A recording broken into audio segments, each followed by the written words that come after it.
My name's Mark Burns, and I'm sitting here in my small Santa Fe, New Mexico apartment. An old camera rests beside me, and a cold cup of coffee sits on the table. I'm 29, and my life so far often feels like a black and white film I've been directing myself, full of beautiful moments interwoven with shadows. I work as a freelance photographer, which means I travel around, capturing images of landscapes, people, and stories that others often overlook. Sometimes it's a desert sunset, other times the genuine smile of a child on the street. This job doesn't offer much stability, but it gives me the freedom I crave more than anything else. Santa Fe is my hometown. It's a city of red brick streets, ancient adobe houses, and a sky so profoundly blue it makes you feel incredibly small. Art and culture blend seamlessly here, yet for my family, it's merely a backdrop for academic achievements. We're a comfortable middle-class family, not flashy, but secure enough that we never worry about monthly bills. My father, Kenneth Burns, is a distinguished university history professor with numerous published books and lectures that captivate his students. Always wears a suit, even at home, and his voice carries the weight of an endless academic presentation. My mother, Paula Burns, is a pediatrician, well known throughout the city for her dedication and extensive knowledge. She saves children's lives daily. That fills her with a pride that sometimes makes her forget life isn't just about degrees and titles. Then there's my older brother, Adam Burns, 3 years my senior, a successful lawyer at a major firm.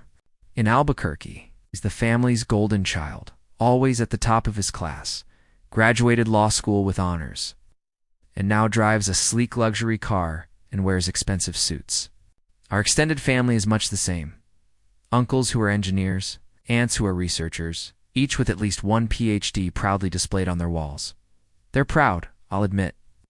Not a crude arrogance, but a subtle smugness, as if the world belongs only to those with advanced degrees.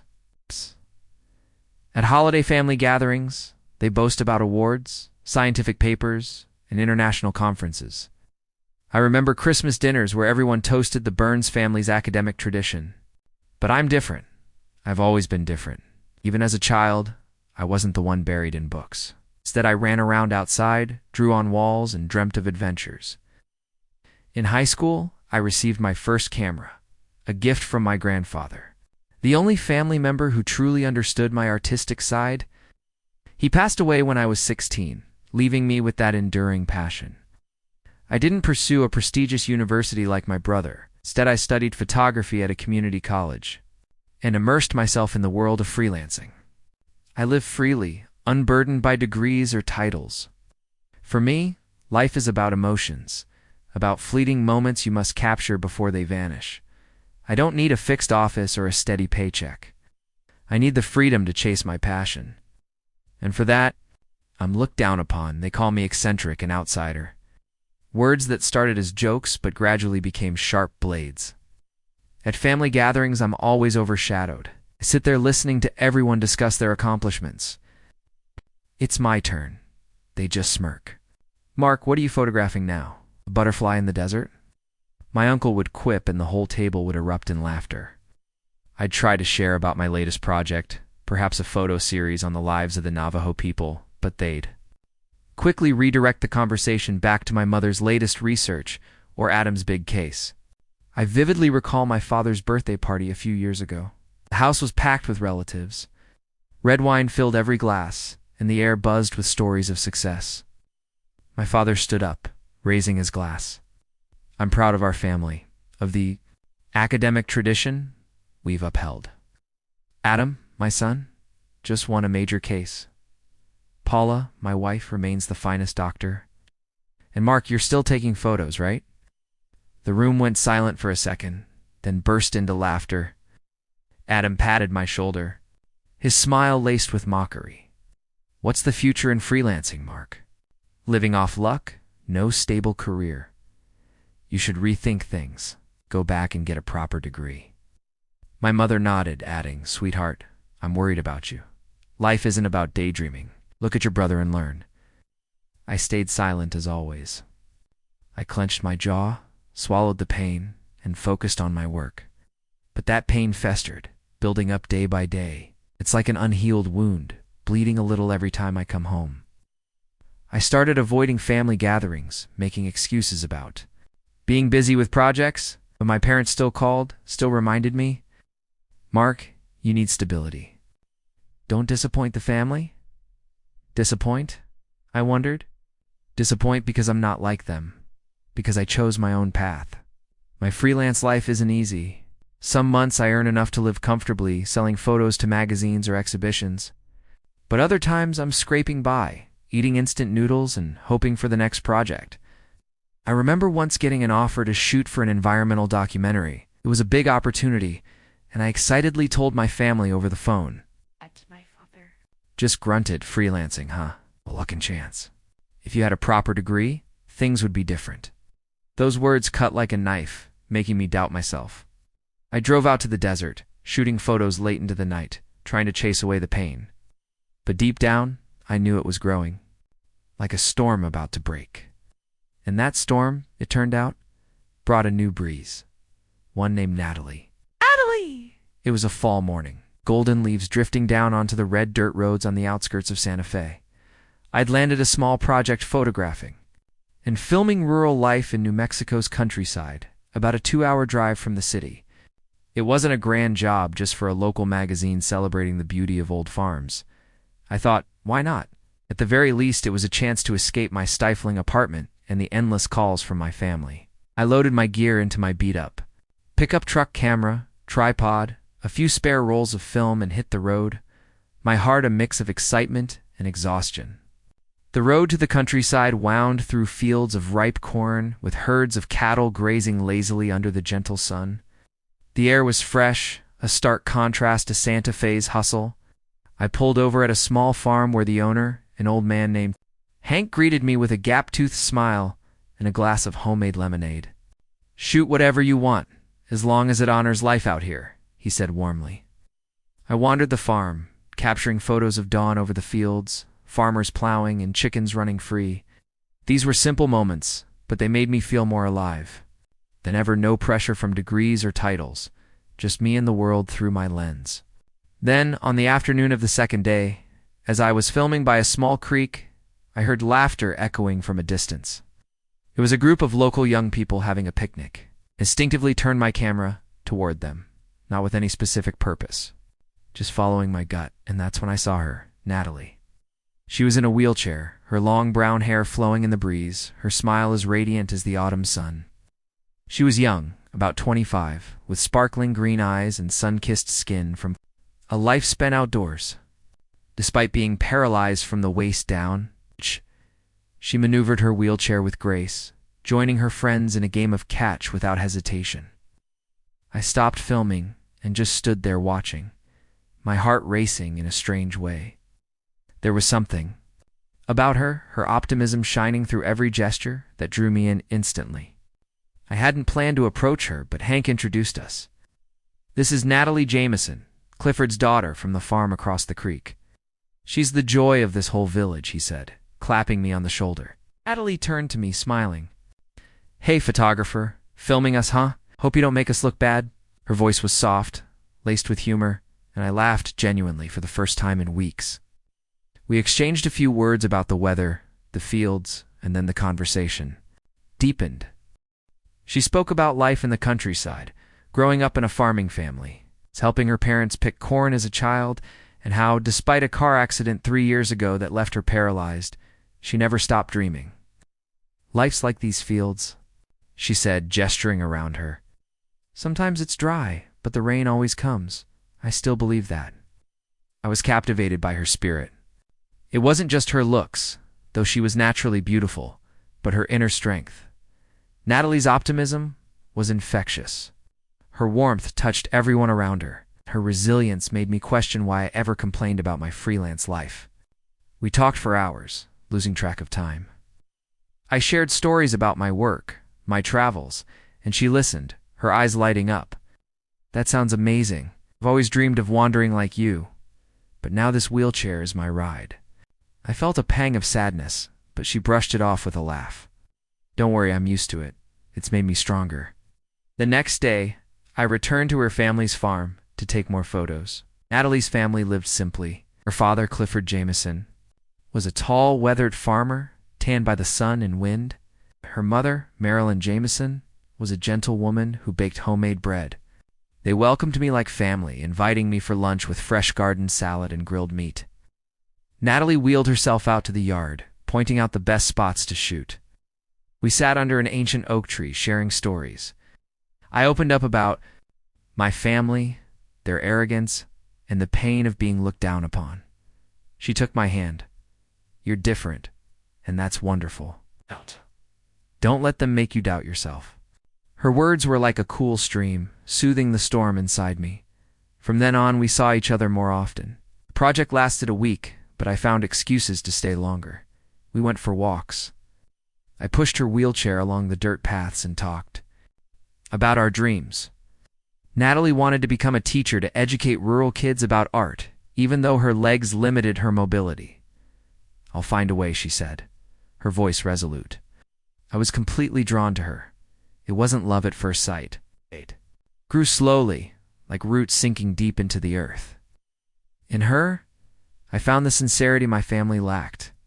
Our first kiss happened at sunset beside a cornfield, my heart pounding as if it were a moment of destiny. But then Doubts began to creep in. Natalie came from a farming family, lived in a remote rural area, and was disabled. I knew my family would disapprove.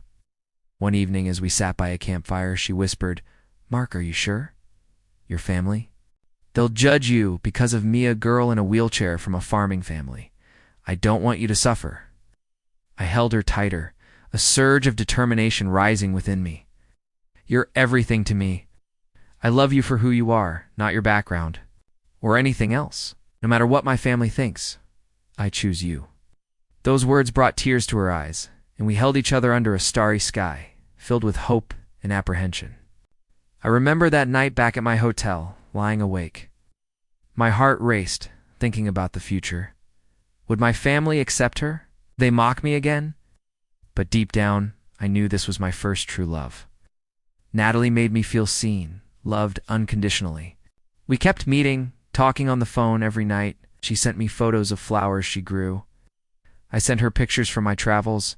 Each meeting intensified the thrill. Longer kisses, sweeter whispers.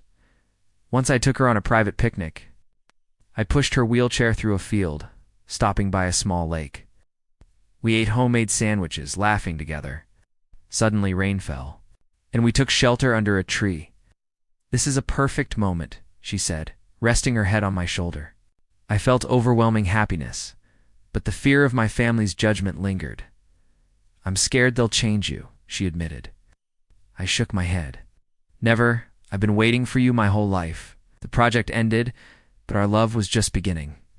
I drove back to Santa Fe, my heart full of anticipation. I hadn't told my family yet, but I knew a real storm was coming. Natalie was my light, and I'd protect her at all costs. I started spending weekends visiting her. The 2-hour drive became familiar. Each visit revealed more about each other. Natalie shared about her accident, a rainy night, a skidding car, and waking up with no feeling in her legs. "I almost gave up," she said, her voice trembling. But my parents wouldn't let me fall. As I told her about family gatherings, the accumulated pain. She listened, comforting me. "You deserve to be loved, Mark." Our love was honest, selfless. I didn't care about the wheelchair. I loved her soul, but Natalie still worried. "Your family will think I'm dragging you down." I reassured her. "They already think I'm a failure. You're my reward." One afternoon, we sat by the creek, hand in hand. "Promise me if they disapprove, you won't regret this," she said. My heart tightened. "I promise. This is our destiny." The anticipation grew as I thought about introducing her. But for now, this love was everything, making me stronger than ever. After 3 months of being in love, I decided to bring Natalie to meet my family. It was a late autumn evening when the air in Santa Fe turned crisp and the hills around my parents' house glowed golden in the sunset. I wanted them to see Natalie, not just as a girl in a wheelchair, but as the woman who had changed my life. I called my mother beforehand to tell her I was bringing my girlfriend home. "Girlfriend?" Her voice over the phone was laced with skepticism. Where did you meet her? What does she do? I took a deep breath, trying to stay calm. Her name's Natalie. She lives in the countryside. She's special. You'll like her, Mom. There was a long pause. Then her voice turned cold. All right, bring her, but you know how this family is. I hung up, my heart pounding. I knew exactly how this family is. It would judge Natalie through the lens of degrees, backgrounds, and the standards I'd never met. That day, I drove to Natalie's farm, my heart full of anticipation. She wore a simple blue dress, her hair tied up, her radiant smile, unable to hide her nervousness. Are you sure, Mark? She asked as I helped her into the truck. They won't like me. I kissed her forehead. Whether they like you or not doesn't matter. I love you, and that's enough. But deep down, I knew it wouldn't be easy. The drive from the countryside to Santa Fe felt longer than usual, as if every mile stretched my anxiety taut.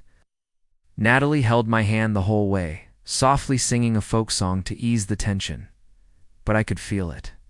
We were both bracing for a battle. My parents' house sat on a hill, sprawling villa with an olive garden and windows overlooking the Sangre de Cristo Mountains. As we pulled up, I saw the silhouettes of my parents and my brother Adam at the door. Relatives were there too, uncles, aunts, always ready to judge. I pushed Natalie's wheelchair up the stone path, feeling like I was walking into a courtroom. My mother, in her usual business attire, offered a strange smile. Hello, dear. And this is Natalie, I presume. My father nodded, but his eyes flicked to her wheelchair, then to me, heavy with doubt. Adam stood there impeccably dressed in a suit with his usual smirk. We entered the living room, where the dining table was set with wine and roasted meat.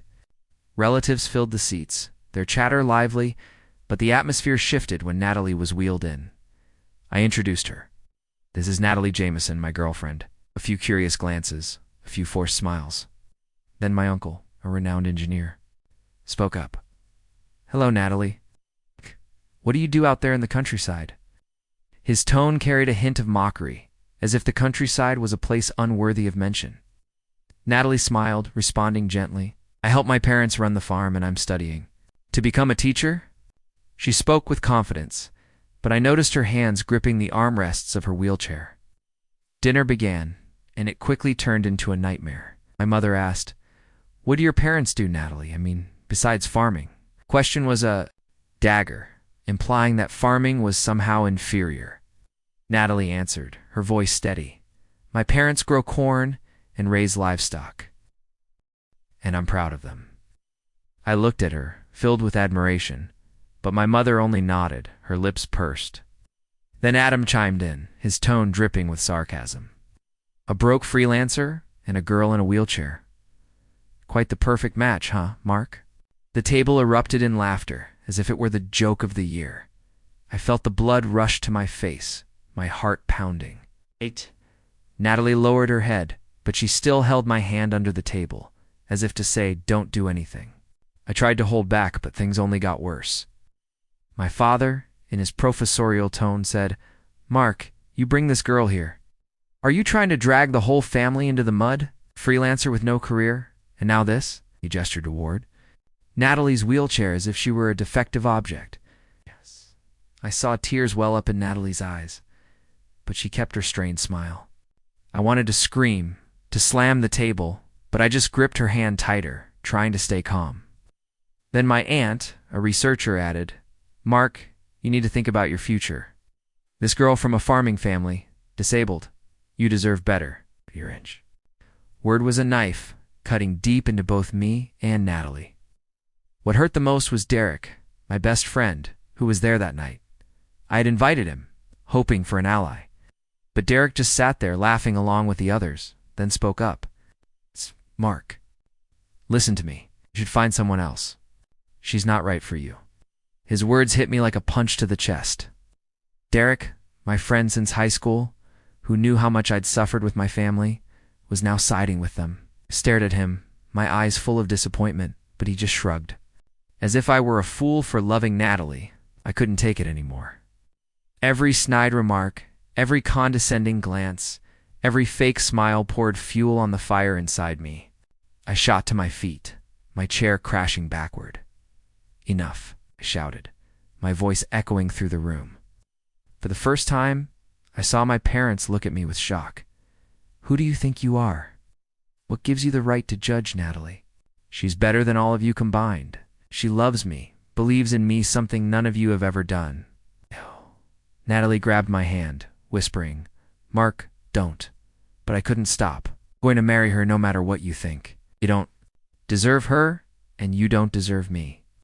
I pushed Natalie's wheelchair away from the table, ignoring the stares and whispers behind us.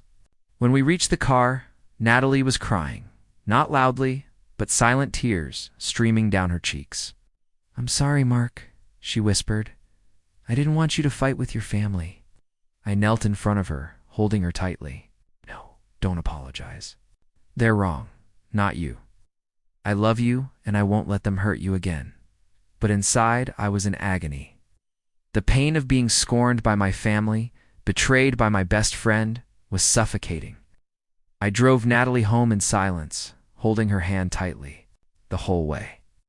That night, I lay on the couch in my apartment, staring at the ceiling, my heart a storm. The image of my family's mocking laughter, Derek's cruel words, and Natalie's tears haunted me. I had promised her, but did I have the strength to face it all? The anticipation made my heart race, as if a new chapter full of challenges and pain was about to unfold. But I knew I wouldn't back down. Natalie was my light, and I would protect her at any cost. A few days later, Natalie called. Her voice was gentle, but trembled slightly, as if she were trying to hide the sadness from that horrific evening.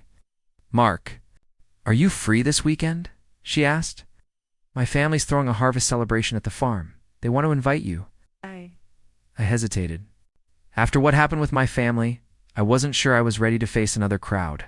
But she continued, "They're not like your family. They love each other, and they want to meet you."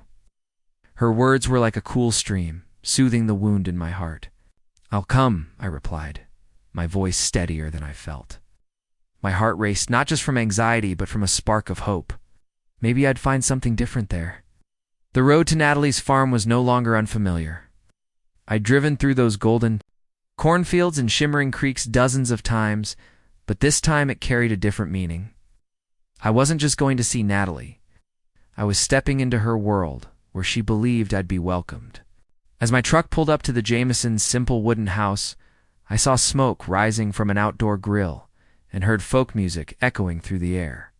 The whole village seemed to be there, suntanned farmers, children running around, and elderly. Women smiling brightly as they set out homemade bread on tables. The atmosphere was warm and convivial, a stark contrast to the cold formality of my family's living room the other night. Natalie was in the yard, maneuvering her wheelchair through the crowd, chatting animatedly with everyone. When she saw me, she waved, her smile lighting up the scene. "You made it," she exclaimed, and I felt my heart lighten a little. "Shh." She wheeled over, grabbed my hand, and pulled me toward her parents. Clifford Jameson was as warm and friendly as ever. He shook my hand firmly like we were old friends. "Good to see you, Mark. Keeping well, son," he said, his voice deep and kind. Marilyn stepped out with a tray of freshly baked bread and hugged me. "You're too skinny." Up. She laughed, setting a plate of grilled meat in front of me. There. Warmth felt like balm after the tense fight with my family. The celebration began, and I felt like I'd stepped into another world. Everyone gathered around long wooden tables outside under the glow of hanging lanterns. Laughter filled the air. Children darted back and forth, and someone played an accordion, blending with the melodies of New Mexican folk songs. I watched. Natalie radiant, as she told stories to a group of kids, and my heart warmed. Here no one cared about degrees or titles. They shared food, swapped stories about the harvest, about tough times, and simple joys. An old man named Jose, a neighbor of the Jamesons, clapped me on the shoulder. "You're the photographer, right? Next time, snap some shots of my cows." They like being in the spotlight, too. The table roared with laughter, and I joined in for the first time in days without feeling forced. I sat beside Natalie, holding her hand, feeling a peace I'd never known in my own home. She whispered, "See, I told you they love you for you. Nothing more. I nodded, but my heart still weighed heavy as I thought of my family. I confided in her, my voice low. Yesterday, I thought I'd break. They hurt you, and I can't forgive them. Natalie squeezed my hand. They don't understand you, but I do. On my family, they'll be your family too if you want. Her words brought tears to my eyes, as if part of my pain was being eased. Clifford stood up, raising a glass of homemade wine. Thank you all for being here, he said, his voice carrying across the crowd. This year's harvest was bountiful, but the real treasure is having each other, family, friends, and new faces. He looked at me, smiling. Welcome to our home, Mark. The crowd clapped, and a warmth spread through my chest. I stood, stammering a thank you, unaccustomed to such heartfelt hospitality. Natalie giggled. You're blushing. The evening passed with music and stories. I helped Clifford grill meat, chatted with Marilyn about her bread making, and even danced an awkward folk dance with Natalie, pushing her wheelchair in circles under the moonlight to the crowd's cheers. For the first time, I felt I belonged. Somewhere in a community that didn't judge me for being a freelancer or for anything else. They didn't care that I lacked a PhD or a stable job. They saw me, the real me. But amid the joy, the pain from my family lingered.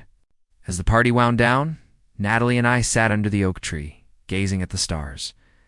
She asked, "Do you think they'll ever change your family?" I shook my head. I don't know, but I don't want to think about them anymore.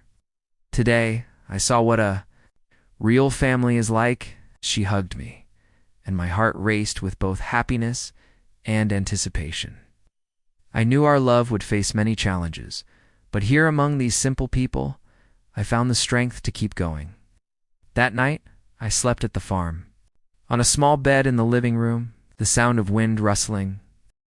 Through the fields, the chirping of crickets and the smell of hay brought me peace. The next morning, I woke early to help Clifford clean up after the party. He told me about his tough early days as a farmer, starting with nothing but his hands. But I learned that family is what matters most, he said. You love Natalie, and that's precious. Don't let anyone shake you. His words were like a confirmation, making me feel more resolute. I looked out at the field, saw Natalie wheeling herself while talking to her mother, and my heart swelled with determination. I wouldn't let my family destroy this happiness. As I left the farm, I felt like a new person. Natalie kissed me goodbye, whispering, "You're my family now." I drove back to Santa Fe, feeling lighter, but still anxious. I knew what came next. I wanted to marry Natalie, to build a future with her. But I also knew my family wouldn't accept it easily. That fear made my heart race. But the warmth from Natalie's family gave me strength. On the drive back, I pulled over by a field, grabbed my camera, and took a few shots. The photos didn't just capture the golden cornfield or the fiery sunset. They held the peace that Natalie's family had given me. I thought of Clifford, Marilyn, and the villagers with their genuine smiles. They showed me what family truly means. Not degrees or prestige, but love and acceptance. In that moment, I made up my mind. I would propose to Natalie, not to prove anything to my family, but because she was everything I needed. 6 months passed, and Natalie and I created countless memories together.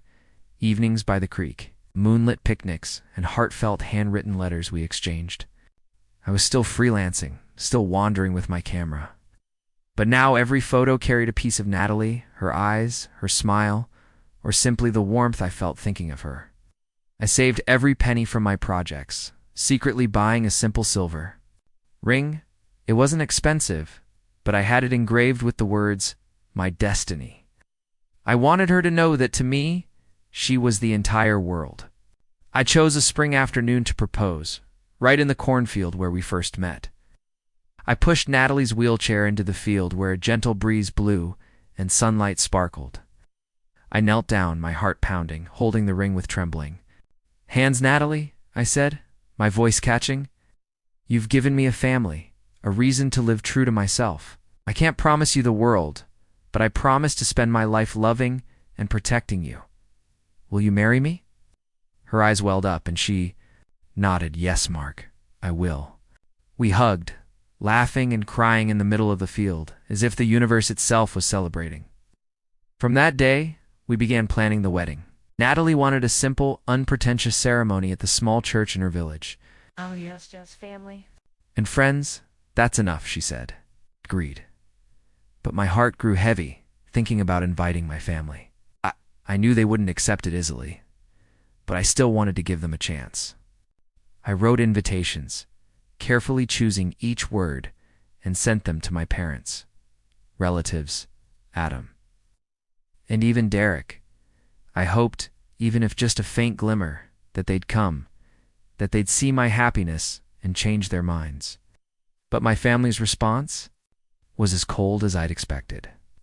My mother called, her tone indifferent. "We'll see if we can make it. You know how busy I am." My father sent a curt, "Congratulations, Mark, but think carefully." Adam didn't bother replying, just sent a shrugging emoji. I stared at the message, my heart stinging, but I tried not to let Natalie see. She'd already endured enough hurt from my family, and I didn't want her to worry more. Derek was different.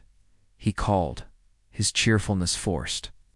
"I'll be your best man, Mark, but are you sure marrying her?" I heard the hesitation in his voice, and it unsettled me. I wanted to believe Derek would support me, but deep down I sensed something ominous. As the days passed, Natalie and I were busy preparing. She chose a simple white wedding dress, and I picked an old but neatly pressed suit. We wrote our vows together, laughing as we imagined our future. But every night alone, I thought about my family. Would they show up? Would they ever look at me with respect?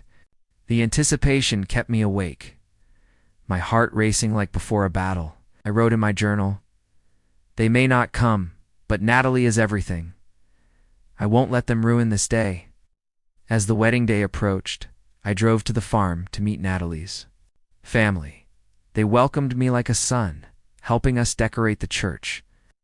Clifford handcrafted a wooden floral arch, and Marilyn baked a massive wedding cake.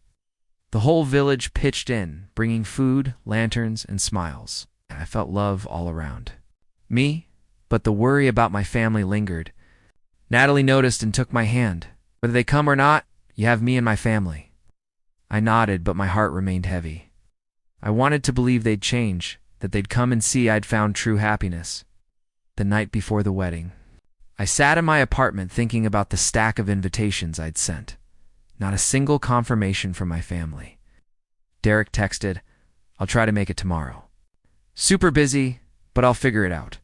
His message didn't reassure me. I called my mother, hoping one last time. The phone rang and went to voicemail. I left a message. "Mom, tomorrow's my wedding. I hope you, Dad, and Adam will be there. I want our family to be together."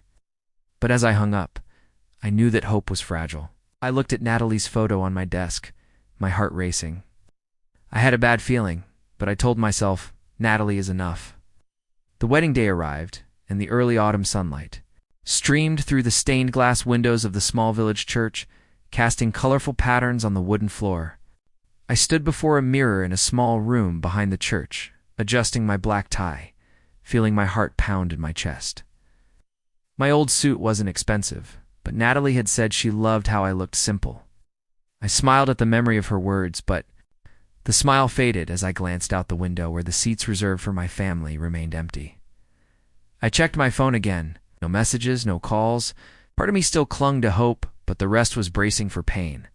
The small church gradually filled with Natalie's family and friends, arriving early with fresh flowers, homemade pastries, and radiant smiles. Clifford, Natalie's father, clapped me on the shoulder, his voice warm. "Today's a special day, Mark. You've made my daughter happy." Marilyn hugged me, whispering, "You're a good man, Mark.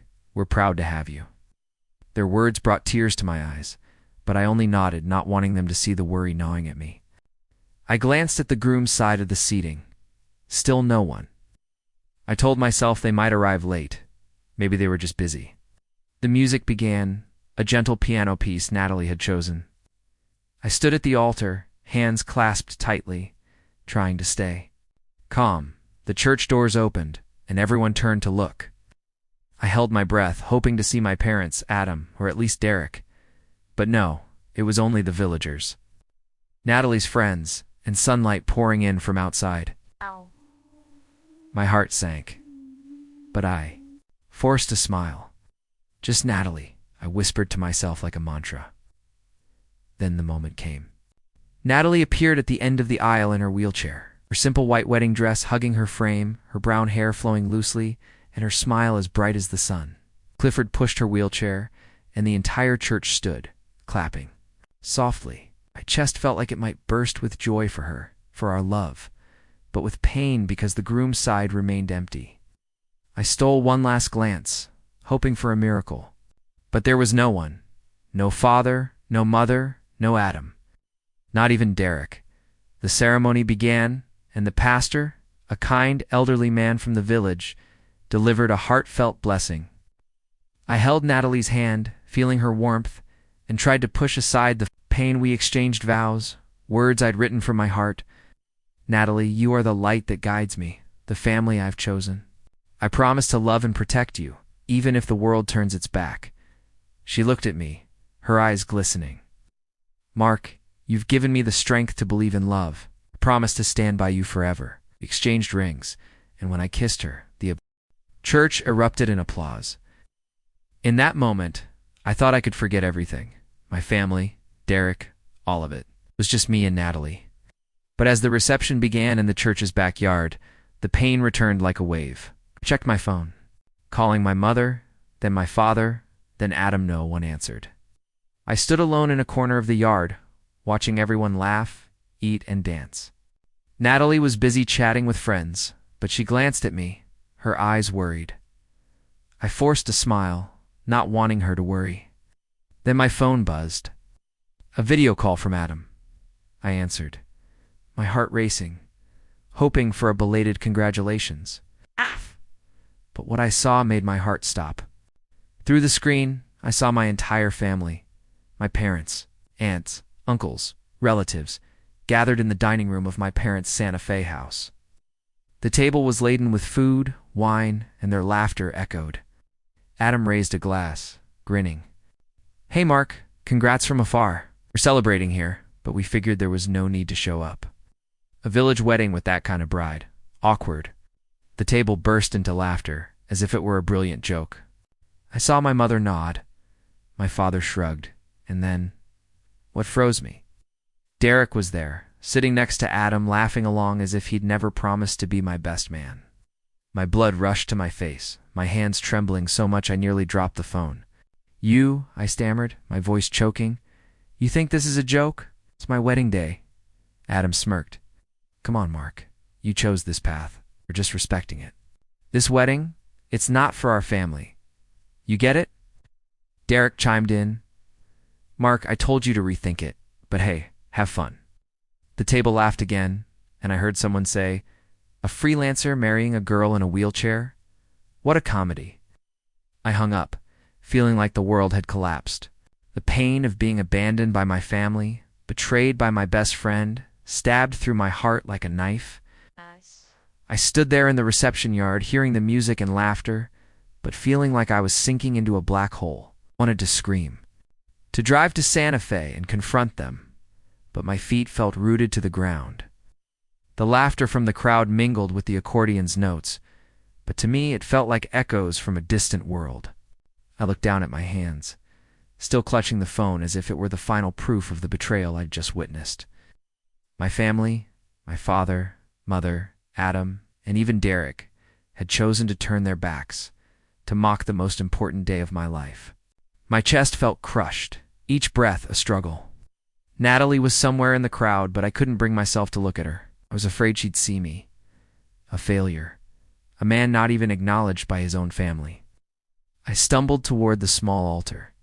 In the yard where we'd just exchanged our vows, lanterns hung overhead, their warm golden light illuminating the flowers Marilyn had meticulously arranged. But all that beauty couldn't quell the storm inside me. I sank into a chair, head bowed, hands covering my face. The image of my family laughing in the lavish dining room in Santa Fe replayed like a horrific film I couldn't stop. Congrats from afar, Adam said, his voice dripping with sarcasm. And Derek, the friend I'd confided in for years, sat there. laughing along as if our friendship meant nothing. I felt like a castaway on a deserted island, unwanted and unneeded. I don't know how long I sat there. It'd be just minutes, but it felt like a lifetime. The music stopped, and an unusual silence fell. I looked up, thinking the reception was over. But then I heard clapping, soft at first, then erupting into a thunderous ovation. The crowd began cheering, children giggling, adults shouting. I turned around, my heart pounding, unsure what was happening, and then I saw her. Natalie, my wife, the woman I'd just vowed to love forever. She wasn't in her wheelchair. Natalie stood at the end of the flower-lined path in her pristine white wedding dress, taking slow, steady steps toward me. Her legs moved firmly as if there had never been an accident, never a wheelchair. I froze, mouth agape, my brain unable to process it. This couldn't be real. I blinked, thinking I was dreaming, but she was still there, coming closer.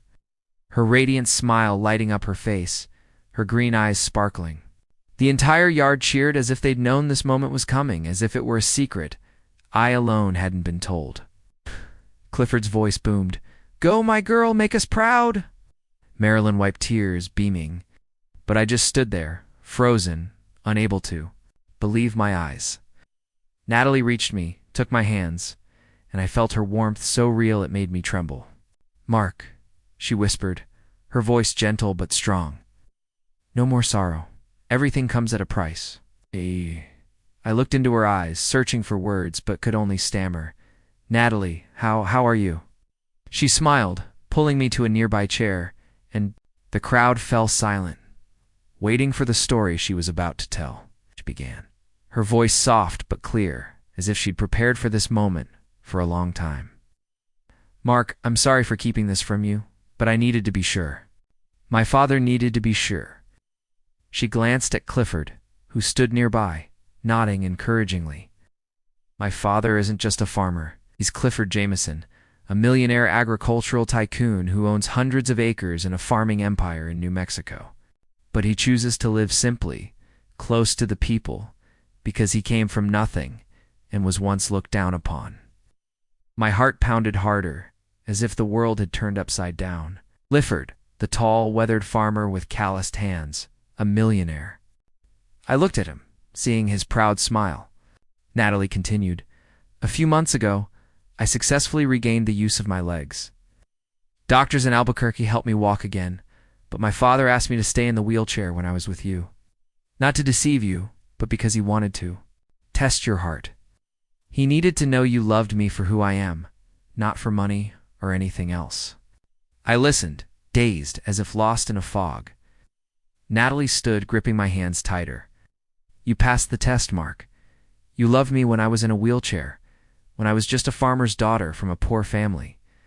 You stood up for me against your family, even when they belittled us both. You're the honest man my father was looking for." She turned to Clifford, who stepped forward, placing a hand on my shoulder. "You're a fine son-in-law, Mark," he said, his voice warm. "I was once scorned by the world, so I didn't want my daughter to end up with someone who only sees the surface. You proved I was right to trust you." I sat there, my mind reeling. The pain from my family still lingered, but Natalie's words, Clifford's words, were like a beam of light piercing the darkness. I looked at her, the woman now standing before me, strong and radiant. You can walk," I mumbled, still in disbelief. She laughed, pulling me to my feet. "Yes, and I'll walk beside you for the rest of our lives." The crowd erupted again, cheers and applause filling the air. Before I could react, a group of village youths rushed over, hoisting Natalie and me into the air, tossing us up like a legendary bride and groom. Natalie laughed loudly, clutching my hand, and I laughed too, for the first time that day, feeling my heart set free. The reception roared back to life as if no crisis had occurred. Music swelled, people danced, children ran around, and lanterns glowed under the night sky. I watched Natalie now dancing with me, truly dancing with light, graceful steps, and I felt like I was living in a dream. She pulled me into a folk dance, and I followed clumsily, laughing until my cheeks hurt. "You're not mad at me, are you?" she asked, her eyes twinkling. I shook my head, pulling her into an embrace. How could I be? You're my miracle. The celebration stretched late into the night, and I felt the overwhelming love from Natalie's family and the entire village. They didn't just welcome me. They embraced me as one of their own. Clifford shared more about his journey from a poor boy to a successful entrepreneur who kept a humble heart. Marilyn brought out a fresh tray of bread, insisting I eat more. Soon-in-law needs strength to take care of my daughter. I laughed, feeling like I'd found a true home. That night, as the party wound down, Natalie and I sat on a bench in the yard, gazing at the stars. She told me more about her recovery, the painful days in the hospital, and her dream of walking to dance at our wedding. I wanted today to be a gift for you, she said, surprised to show you that anything is possible. I kissed her, feeling the pain dissolve. You're the greatest gift, I said, and we laughed, holding each other under the moonlight. I knew our story wasn't over. My family might return, or they might stay distant forever. But now, with Natalie by my side, with the truth about her and her family, I felt stronger than ever. I had passed Clifford's test, and I would keep facing every challenge ahead. Our love was real, and nothing could break it. After the wedding, life with Natalie felt like turning to a new, vibrant page filled with hope. We moved into a small house on the outskirts of Albuquerque, a wedding gift from Clifford.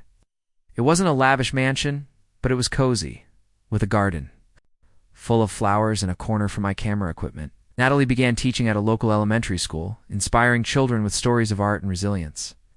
I continued freelancing, but with the support of Natalie's family. I landed bigger projects from travel photography books to solo exhibitions in Santa Fe. Our life was not only filled with love, but also prosperous. Free from the days of instant noodles and bill worries. Our story somehow spread far and wide. A local journalist wrote about our wedding, about the love story of a freelance photographer and a woman thought to be disabled who stood up on her wedding day. The article called us New Mexico's fairy tale romance, and soon larger outlets picked it up. The stories praised my genuine love, Natalie's strength, and the simplicity of her family. I remember the first time we read the article, sitting on the couch, giggling as we saw our photo on the front page. But that spotlight also brought other waves.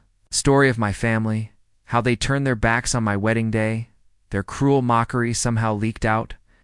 Maybe it was a Santa Fe acquaintance or a friend of Natalie's who overheard that video call. Whatever the source, the internet erupted. Posts began appearing on social media condemning my family. A prestigious professor who disowns his son for being a freelancer, one person wrote. The Burns family abandoned their son's wedding because the bride was a farmer. Shameful, another commented. Hashtags like hashtag Mark and Natalie and hashtag Justice for Mark spread rapidly, accompanied by stories of my family's arrogance. In Santa Fe, the local community turned against them. I heard my mother was no longer invited to the charity events she once led. My father faced questions from students about how he treated me. Adam, always proud of his lawyer reputation, lost clients who didn't want to work with someone who disrespects family.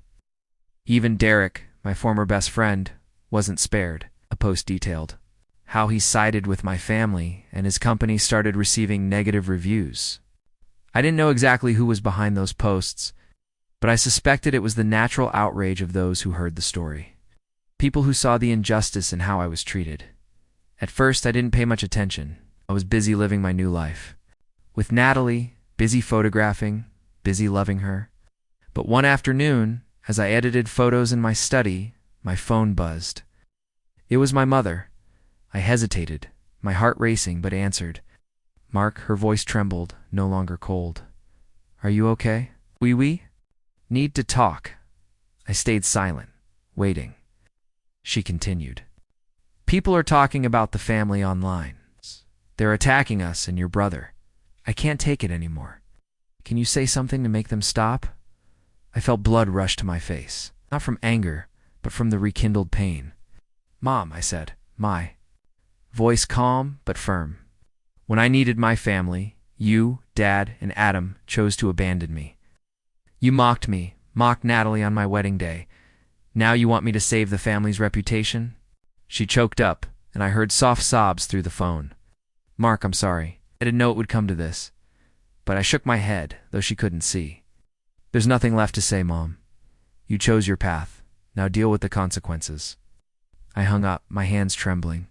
Natalie walked in, now moving freely, and placed a hand on my shoulder. Was that your mom? She asked. I nodded, recounting the call. She hugged me, whispering, You did the right thing. They need to take responsibility for what they did. Nodded, but my heart remained heavy. I didn't want revenge, but I couldn't forgive Isley either. They had hurt me, hurt Natalie, and now they faced the repercussions. A few days later, Adam showed up at our doorstep. I opened the door to find him standing there, no longer smug. His suit was wrinkled, his eyes shadowed. Mark, he said, his voice. I was wrong, I shouldn't have done that. I just wanted the family to be proud. I stared at him, feeling like I was looking at a stranger. Proud, I asked? Proud by abandoning me on my wedding day? By mocking my wife? He lowered his head, silent. What do you want, Adam? He mumbled. I want to make things right. The family's being torn apart online. Help me, Mark. Say something. To stop it, I gave a bitter laugh, devoid of joy. When I needed you, you sat there laughing with the others. Now you want me to save you. No, Adam. I gave you a chance, and you threw it away. I closed the door, cutting him off. Turning back, I saw Natalie at the kitchen doorway, looking at me with love in her eyes. You okay? She asked. I nodded, though my heart still ached. I'm fine. I just don't want them to hurt you anymore. In the weeks that followed, my father called, then Derek. Each apologized. Each begged me to speak out to save their reputations. But I refused them all. Not because I wanted them to suffer, but because I needed to protect my happiness, Natalie's happiness. My family was drowning in regret, but for me, it was too late. They had their chance, and they chose to turn away. I no longer had room for them in my heart.